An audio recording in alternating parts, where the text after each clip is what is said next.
These are some of the oldest drawings I have of Dipper when I was still figuring out the character. Some of the earliest brainstorms. I don't even know if I was calling him Dipper at this point. This line of him saying, "Allow me to put on my skeptacles," was from probably 2011 when I was inventing the character. I eventually put that line inside the bunker. Action, intelligence, tender feelings, investigating cool-looking scenarios, Nicolas Cage style. Always has a plan. Stan has genuine fakes. Here we see Dipper finding conspiracies on the dollar bill, investigating with binoculars. He's fantasizing about himself in high society, toasting the town, catching a pterodactyl. Here's a drawing of myself in my office. Not sure if I could make a television series.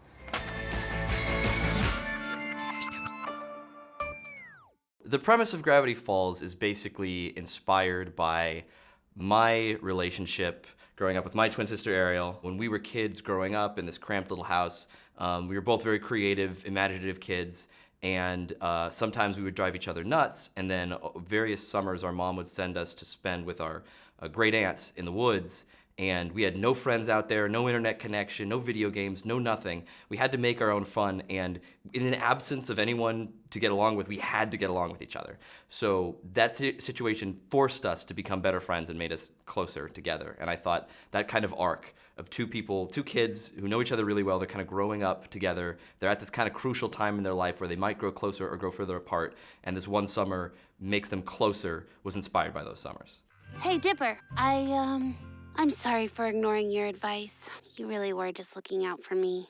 Oh, don't be like that. You saved our butts back there. I guess I'm just sad that my first boyfriend turned out to be a bunch of gnomes. Look on the bright side. Maybe the next one will be a vampire. Oh, you're just saying that. I think the thing that made Gravity Falls a hit and what gave it its following is just the accessibility of the characters. Dipper is this nervous, sweaty boy learning how to be a man. Anyone of any gender can relate to the awkwardness of growing up. He's on the cusp of being a teenager. He's still in that sort of preteen phase where he's sort of having feelings that he didn't used to have.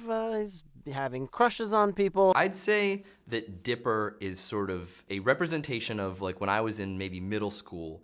I'm at that point between childhood and teenhood, and it's the most uncomfortable space because I don't belong anywhere. I kind of miss the comforts and the world of imagination and just silly fun of being a kid, but I also all I'm doing is reading Carl Sagan, and I'm obsessed with just aliens, and I'm obsessed with government and all this stuff. So I kind of want to be an adult, and I'm just trapped in the middle where I don't belong, and my brain is too big for my little scrawny body, and I embarrass myself all the time. So like, Dipper comes from that memory of that feeling of just being like sort of an adult. I want to be an adult, but I'm not ready. How old did you guys say you are? We're 13, so technically a teen. All right. I like your moxie, kid. Let me get my stuff. Since when are we 13? Is this a leap year? Come on, Mabel. This is our chance to hang out with, the cool kids. We did a number of auditions, and Jason's had a really sweet vulnerability to it. It had a natural voice crack in it. I was told that would go away, and it did not. See? What? What's so funny? Sorry, it's just hard to focus on what you're saying with that squeaky puberty voice you got there. As time has gone on, I've come to realize that Jason literally is Dipper in real life. Jason brings a really nice innocence, I think, that Dipper has. There's something about Dipper, what you see is what you get. He's very sincere, and he has a difficult time kind of being anything other than who he is. He loves codes and mysteries and puzzles. He would freeze frame the show, and he would ask me what the answer was. It was like working with Dipper. And them together just had a great, funny, and sweet rapport. Syrup race! Ah! Go, Sir Syrup! Go, Mountie Man! Go! Go! Almost. Yes! I won! And then there's Mabel, who's a little insane, but in a lovable, wacky, smart kind of way where you just fall in love with her so immediately. Mabel was always like a home run. We loved her from the get-go. She's so amazing. Mabel is goofy. She's just completely loving and very enthusiastic about life in general. Whatever happens, I'll be right here supporting you every step of the... Oh my gosh, a pig! I think Alex really understood Mabel from the beginning. She was breathing the minute he started writing her and boarding her. Here's some very old drawings of Mabel, trying to figure out what she thought was cool. Here she is trying to help out Dipper. Behold, the babe magnet. She's invented a way for him to get girls. My inspiration was actually sort of based on my memories of Ariel, more like in elementary fifth grade, school. I would say. Like fifth grade. Peak Ariel was fifth grade. I don't think you peaked in fifth grade, but I think No, but sort of like I didn't care. Sort of like Yes. that full, like just unbounded energy and like self-assuredness and just like Yes. creativity. All right, the play is going to be called Glove Story, a sock opera. Just a warning, people's eyes will get wet, because they'll be crying from laughing, from how tragic it is. I have memories of you having big clothing sometimes and flapping it around. Yeah. That's a Yeah. thing, right? Well, yeah, because fifth Doing grade. this, flapping the sweater, because that was an important thing in the first episode that I was like, told the animators, like, make sure she's got flappy sleeves, because that's an Ariel Well, because thing. mostly I would wear giant baggy sweatshirts and tight leggings, and that was my uniform all through elementary school. What can I say? I guess I'm just irresistible. I have the sweater, which is kind of incredible. This is the sweater that launched 1,000 sweaters. This is the original Mabel sweater. Hey, Norman, how do I look? Shiny. You always know what to say. I only wore this one. I mean, I wore crazy things. Like I wore crazy socks, I wore crazy shoes, lots of patterns, but this is only really the only sweater that launched the thousands of Mabel sweaters. Yeah, well, this just stuck out so brightly in my memory in the same way it stands out brightly in this room. Like, you could basically trace all of Mabel back to this, and you'll notice there's a lot of sweaters that she wears where we're kind of using the same color scheme, because I kept kind of coming back to the original point of inspiration here. Thanks for these apocalypse sweaters, Mabel. The end of the world has never been so comfortable. Admit it, this is the best day of the end of the world. I think we actually have a chance to beat Bill and win back our future. When it came to casting, Kristen was the beginning and ending of the conversation. When I was writing the pilot for Gravity Falls, I could only imagine this in Kristen's voice. She has this incredible voice that was built for cartoons. Nobody else has a voice like Kristen Schaal. It's ageless. It could be a woman. It could be a child. I have this voice, which isn't going anywhere. It's stuck with me since I was a kid, but it's authentic. Like I'm not forcing it. Her comedic timing is just mind-blowing. And I wrote the dialogue for her. I couldn't picture anybody else being this character. Well, I have a lot of energy. And so I think that really helped because Mabel is just like a firecracker. And she just got all of Mabel's sort of goofiness and weirdness and really freedom. She's really sincere. When Mabel has these dumb crushes of the week, she's not playing to the camera. She really loves this merman. She really loves this zombie. That level of sincerity and commitment to the performance and understanding of comedic timing is something that's so rare. I would say out of all the cartoon characters that I've played, I relate most to Mabel. I had braces. I was boy crazy. I would be head over heels crushing on people. I would make a sock puppet play if I would do all those things. So I think I bring just a lot of relatability to her. What you got there, Mabel? It's just my personal box of mysterious secrets. Nothing worth wondering about. Goodbye forever! And then you have Stan, who's, gruff on the outside, has a big heart on the inside. Everyone loves characters like that. When I originally came up with the character of Stan, I knew the kids are going to be with some unreliable narrator character. That seems like the kind of thing a responsible parent wouldn't want you doing. Good thing I'm an uncle. And I wasn't sure what kind of a character he would be. I thought a little bit about, will he be sort of this mysterious Vincent Price type who's like old Hollywood? Or is he going to be, maybe more stern and aloof? Maybe he's British. Maybe he's like a Hogwarts headmaster. And ultimately, I was like, what if he's like his namesake, my grandpa Stan, who I never knew very well, but my grandpa Stan was sort of a family legend for being a pathological liar and just messing with people all the time. How about these crystals? That looks like broken glass. What are you, a cop? When I was a kid, he tried to trick me into thinking that a hotel spoon from the hotel he was staying at was legendary Hirsch family silver. He was just like, oh, little Alex, come to my knee, behold. Passed down from great Ezekiel Hirsch onto you. Don't give it to anybody. Hey, hatcha, all right. You're all right. Get out of here. And then my mom was just like, look at the handle. It just says the Royal Inn. It's just, he took it from the, don't believe anything Grandpa Stan says. And the idea of somebody who was just so rough around the edges and just had that sort of corny Borscht Belt attitude was something that I wrote Stan to be that kind of a character. My ex-wife still misses me, but her aim is getting better. Her aim is getting better. You see, it's funny because marriage is terrible. There's some really ancient stuff in here. This is a page of us trying to figure out what the symbol should be on Stan's fez. As you can see, we considered a lot of options.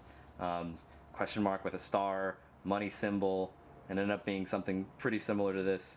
We auditioned a number of folks, but it was hard finding somebody who could... People would either make him too mean, they'd really lean into the mustache twisty of, yes, the kids in the summer, take that! Or they would lean into him being old, and it would be like, kids, mister, oh, my back, Finally, I was just like, how about I'm Stan? How about we try it for the pilot?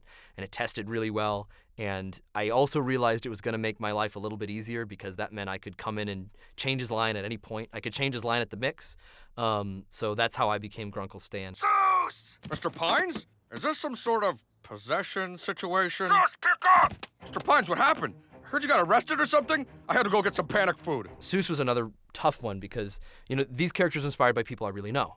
Seuss was inspired by my buddy Jesus Chambreau, who went to Cal Arts, and he was this upperclassman who was always trying to help you, but then he would kind of make things worse. He would just be like, oh, you're new here. Oh, do you need help getting your ID? Oh, let me take a look at that. Oh, no, I dropped it down the drain. Well, that's okay. Have a fruit roll-up. Like, he was so sweet and kind. Here's lyrics to a song that, for obvious reasons, never made it in the episode. Karate Seuss, chop, chop, chopping the bad guys in half. Karate Seuss, chopping it up, talk, talk, talking to the girls. I don't know what that was for. It clearly didn't make it into the show. He's a very hard character to describe to somebody. You would tell people, yeah, he's kind of like the sort of wiser, old hand at the shack who's kind of a goofball, but he thinks of himself as being an intellectual. They'd be like, oh yeah, got it. What's up, dudes? It's me, Seuss. Man, my wisdom's both a blessing and a curse. I would try to say, he considers himself like an expert. And then they just give me like, either a nerd or Cliff Clavin. And it was just, ultimately is one of these things where nothing felt like the Seuss I knew. And even though the voice I do, like, what's up, dude? Boop, boop, boop, it doesn't really sound like the actual guy. When I would pitch it to Mike, it would always make him laugh. And he understood that guy. So I just stayed as that voice. Sorry, dude. Sorry, dude. Look, a fairy! Oh, sorry, dude. I killed that fairy. And that happened for a number of other characters where it would just be like, it made us laugh in the room, so we kept it. Whether it was Bill Cipher or Bill the Gnome or Quentin Tremblay. My age-old enemy. In order to get out of here, this is going to take the silliest plan ever conceived. My whole life, I've been doing obnoxious voices. It's something that I taught myself to do to annoy my sister. It was pretty incredible. They all just came so naturally to him. Is this weird? Is this too weird? Do you need to sit down? Right, I'll explain. These characters were so close to my heart. I knew them so well that it just didn't quite feel like it fit my vision until I was doing the voice myself. Grunkle Stan, these are my best friends, Candy and Grenda. I am so sweet I could eat myself. Hello, Mr. Pines. You got a cold, honey? Something wrong with your voice there? What do you mean? Why would you say that? I remember just being very loud at work, and we happened to sit next to each other, and we were already kind of best friends. It just kind of evolved into me screaming and her responding and Alex listening. And then I think a visually very interesting composition going on. Like, Carl is huge and I'm so tiny. Hi, I'm Grenda. This is Candy. Why do you have forks taped to your fingers? Improvement of human being. For me, some script, like, I cannot pronounce it really clear. So at the spot, like, Alex sometimes like, oh, can you say this and can you try this? And we try to find the clear way to say things. So that's fun. That's the charm. Maybe we don't have as many friends as Pacifica, but we have each other. And that is pretty good, I think. I was always trying to push like weird little lines or ad-libs, things like that. And I think on season 1, we got away with a lot more of that. I want to put her in a headlock and make her feel pain! It's not over till it's over, sisters. Mabel is the centerpiece of our friendship. She's my friend! I cannot really like deal with the granddad all the time. So I was so happy to have Mabel in the center. So we have a perfect balance as a friends. That's like us in real life, kind of. Hello, America! My name is Lil Gideon. That Stan's mortal enemy? But he's so little. My role in the show is the bad guy. I play cute, but I'm pretty bad. And I think as it went on, Alex realized I don't think Lil Gideon is bad enough, and that's why he invented the Bill Cipher character. Name's Bill Cipher. And I take it you're some kind of living ventriloquist dummy? I'm just kidding. I know who you are, Gideon. What are you? How do you know my name? I play Pacifica Northwest, and she has like long lineage in Gravity Falls. Her ancestry is they are horrible, awful people. Howdy, everyone. You all know me, Pacifica Northwest, great-great-granddaughter of town founder Nathaniel Northwest. I'm also very rich. The first episode that he's on, and he's in attentive telepathy, and he sings. And I tried so hard, and I was so excited. And the thing that Alex was excited about me for was sing, and I could not keep on beat. I couldn't keep a tune. Oh, I can see what others can't see. It ain't some sideshow trick, it's an innate ability. Where others are blind, I am futurely inclined. And you too could see if you was whittle on me. Pacifica has a song that's supposed to be more like a ballad, like a Whitney Houston song. And I think it was because it was such a simple song that Alex probably thought, oh, it's just silly, she can just knock this out and it's not a big deal. Oh my gosh, it took so long. At the end I said, I'm really sorry, like this is garbage. And I understand if you have to get somebody else to come in and sing this. Always means forever. Always. I think that I got one shot at a song, that was it, and then never again. Me too. Never. And that's actually the character he created. He's singing all the time, and then you can see Alex behind the glass, like, okay, well, this is. Oh no. Would you like us to elaborate through song? We're good.